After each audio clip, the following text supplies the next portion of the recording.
बात जब security perspective से हो रही है तो पुलवामा हमला जिसको 5 साल से ज्यादा अरसा बीत चुका है। 14 फरवरी 2019 को पुलवामा हमला हुआ, सीआरपीएफ के 14 अहलकार मारे गए। एनआईए ने इसमें तहकीकात की, आज भी तहकीकात जारी हैं। कई लोगों को सजाएं हुई, साउथ कश्मीर से बहुत सारे लोग पकड़े गए, जिस पर आवाजें भी वक्तन फवक्तन उठी।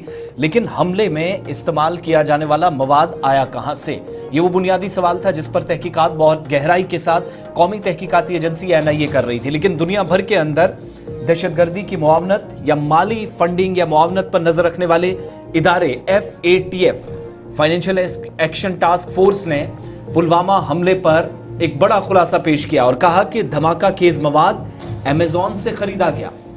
मवाद की अदायगी के लिए पेपॉल के जरिए रकम अदा की गई और ऑनलाइन प्लेटफॉर्म्स का इस खतरनाक हमले में जो 14 फरवरी 2019 को हुआ एक कलीदी किरदार है। ऑनलाइन प्लेटफॉर्म्स का इस्तेमाल किया गया। FATF की रिपोर्ट के मुताबिक दहशतगर्द तंजीमें अब हथियारों की खरीदारी और फंडिंग के लिए ई-कॉमर्स प्लेटफॉर्म्स और ऑनलाइन अदायगियों की खिदमत का इस्तेमाल कर रही हैं। भारत के दो बड़े वाकयात, एक तो कहा गया कि 2019 में पुलवामा हमला, दूसरा 2022 में गोरखनाथ मंदिर में जो हमला हुआ। FATF के मुताबिक ऑनलाइन प्लेटफॉर्म्स ने इन वाकयात में कलीदी किरदार अदा किया। पुलवामा हमले में IED बनाने के लिए अमेज़न से एल्यूमिनियम पाउडर मंगवाया गया, जिससे धमाके की ताकत कई गुना बढ़ गई थी। और गोरखनाथ मंदिर हमले में मुलजिम ने तकरीबन 6.7 लाख रुपए पेपाल के जरिए बैरून मुल्क भेजे और VPN यानी वर्चुअल प्राइवेट नेटवर्क सर्विस का इस्तेमाल करते हुए अपना मकाम छुपा लिया। लोकेशन को भी ट्रैक करने से सिक्योरिटी एजेंसियां कासिर रहे, इसके लिए उसने इस तरह का कदम उठाया।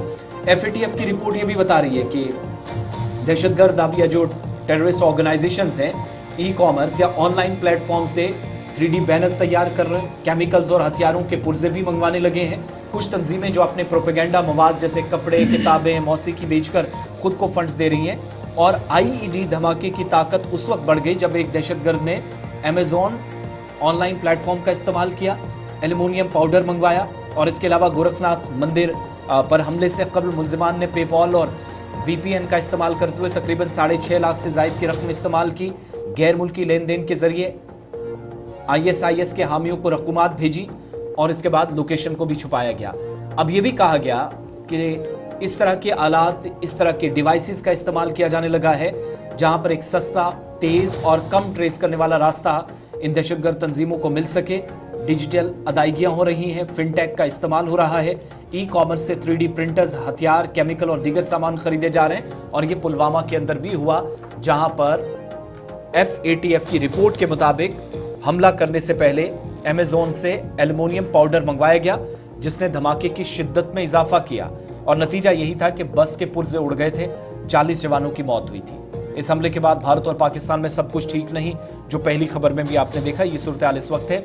और ये रिपोर्ट किसी छोटे इदारे की नहीं, वो FATF जो 1989 में बना, दुनिया भर के अंदर कहीं पर भी दहशतगर्दों की माली मुआवनत होती है, लेन देन होता है, किसी मुल्क के अंदर, किसी खित्ते के अंदर बदमनी फैलाने के लिए, उन सारे मामलात पर यह इदारा नजर रखता है, फाइनेंशियल एक्शन टास्क फोर्स। और पुलवामा हमले पर इस रिपोर्ट ने बहुत सारे सवालात ई-कॉमर्स, फिनटेक या डिजिटलाइजेशन के इस पूरे